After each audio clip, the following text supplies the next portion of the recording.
So now let's talk about how to do hands elevated push-ups. We already went over how to do the wall push-ups, which were your hands to the wall, and you're doing a push-up. That's going to be your easiest push-up variation. Then you have the hardest push-up variation, which is going to be hands on the ground going here. Technically, that's not the hardest because you can also elevate your feet, but we aren't going to worry about that right now because I tend to make things too complicated. Anyway, the hands elevated push-ups go in a very similar progression to the hands elevated plank, which you should have already learned.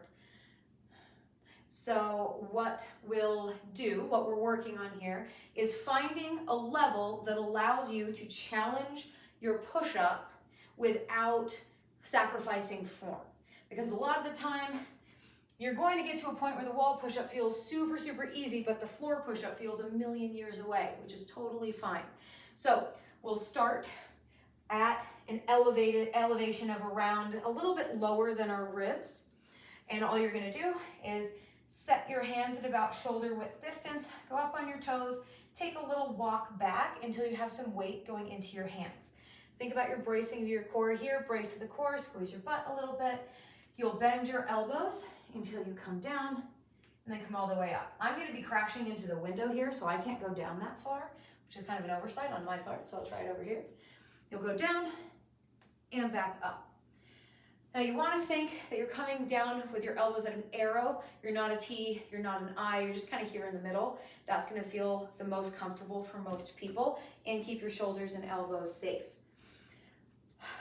Similar to the variation that we can do with a wall push-up, if you get down here and you realize, ah, shit, I can't get back up, you're just going to go ahead and step forward and then reset. So coming down, stepping forward, reset. Now you might think, this is cheating because I'm not doing a full push-up. I have clients that have said that. And realistically, it's not true because I care about you doing a good push-up that challenges you.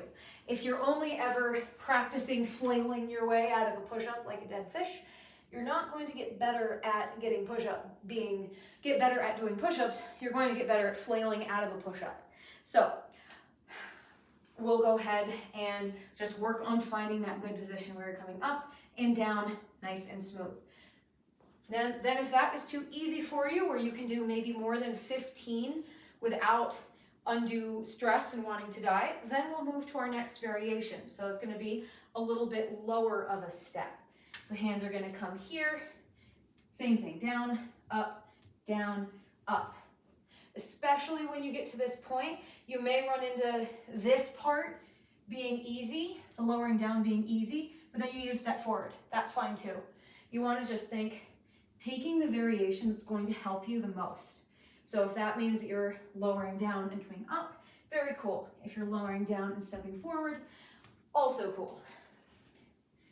Then similarly, when that is easy enough that you can do 12 to 15 push-ups, you can experiment with the next level.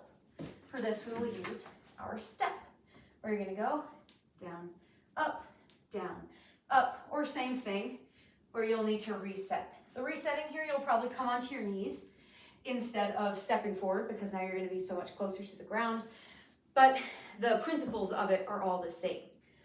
Now, really common faults that I'll see is people will get down into this position and then they either poke their butt up so it's easier, or they come down and they do a very strange little like body roll thing as they come out. Now we've all done this because I've been terrible at push-ups too, so no worries. How do you think I know? So how you're going to avoid that is by knowing what your form looks like before you start to move on. So that means that I want you to take a form video of yourself kind of to the side, similar to like this setup here, so that you can actually see what you're doing.